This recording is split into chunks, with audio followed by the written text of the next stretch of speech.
خداؤں کے پیچھے بھاگتے ہو. وہ خدا خود کمزور ہیں، ایک مکھی کا سامنا نہیں کر سکتے، تو پھر اس کی وجہ سے تم خود کمزور ہو. اور اس سے بات ایک مزید بتائی کہ بتوں کی صرف بات نہیں ہے، جس چیز کو بھی تم اپنے سامنے رکھو گے اور کہو گے مجھے یہ چاہیے، اور اس کو تم نے اتنا زیادہ فوکس کر دیا اپنا کہ اور تمہیں کچھ نظر ہی نہیں آ رہا، تو پھر جب وہ چیز تمہارے سامنے نہیں ہوگی تو تمہارے اندر کیا رہ جائے گا؟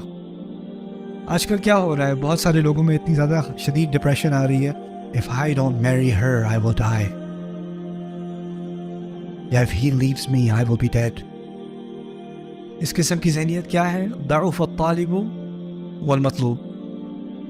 انسان کسی بھی چیز کا طالب آپ بن جائیں، آپ نے کمزوری ڈپریشن میں ہی رہنا ہے. ماں ہوتی ہے ڈپریشن میں آ جاتی ہے، میرا بچہ، میرا بیٹا اب بڑا ہوتا چلا جا رہا ہے، وہ زیادہ آزاد ہوتا چلا جا رہا ہے، اب اس نے ایک لڑکی بھی چن لی ہے شادی کے لیے، اب تو وہ اس کا ہو جائے گا، میرا نہیں رہے گا.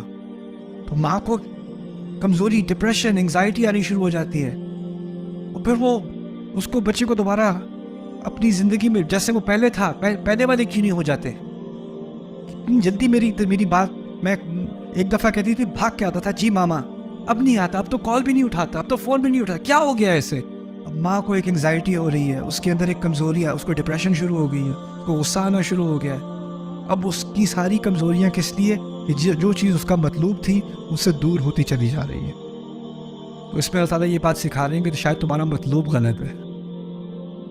دیکھیں اگلی آیت میں اللہ نے یہی بات سکھائی ہے، کہتے ہیں ما قدر اللہ حق قدری ہی، انہوں نے اللہ کی ایسی قدر نہیں کی جیسی کہ کرنی چاہیے تھی، جیسے کہ اس کا حق تھا.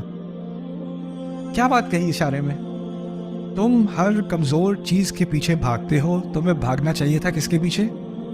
اپنے رب کے پیچھے. اپنے رب کے پیچھے بھاگتے، رستے میں نعمتیں آتی، رستے میں مشکلات بھی آتی، کبھی کبھی وہ نعمتیں تمہارے ہاتھ سے نکل جاتی، کوئی بات نہیں، وہ میرا مطلوب نہیں تھی، وہ نعمتیں تھیں، ان نعمتوں کا میں شکر گزار ہوں، میرا مطلوب میرا رب ہے.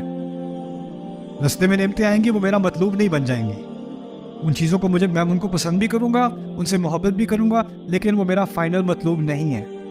یہ نعمتیں انسان کی نعمت، اولاد کی نعمت، والدین کی نعمت، زوج کی نعمت، دوستوں کی نعمت، پیسوں کی نعمت، رشتوں کی نعمت، یہ ساری نعمتیں جو ہے نا، یہ نعمتیں ہیں، لیکن یہ مطلوب نہیں ہیں، یہ اصل گول نہیں ہے. یہ آئیں گی اور یہ جائیں گی. کہ ان چیزوں کو ہم نے ایک حد تک ان سے محبت ہوتی ہے، لیکن ان سے جدائی بھی جو ہے نا وہ ہماری وجود کی انتہا نہیں ہوتی، کہ یہ نہیں ہوگی تو ہم برداشت نہیں کر سکیں گے، کچھ جی نہیں پائیں گے.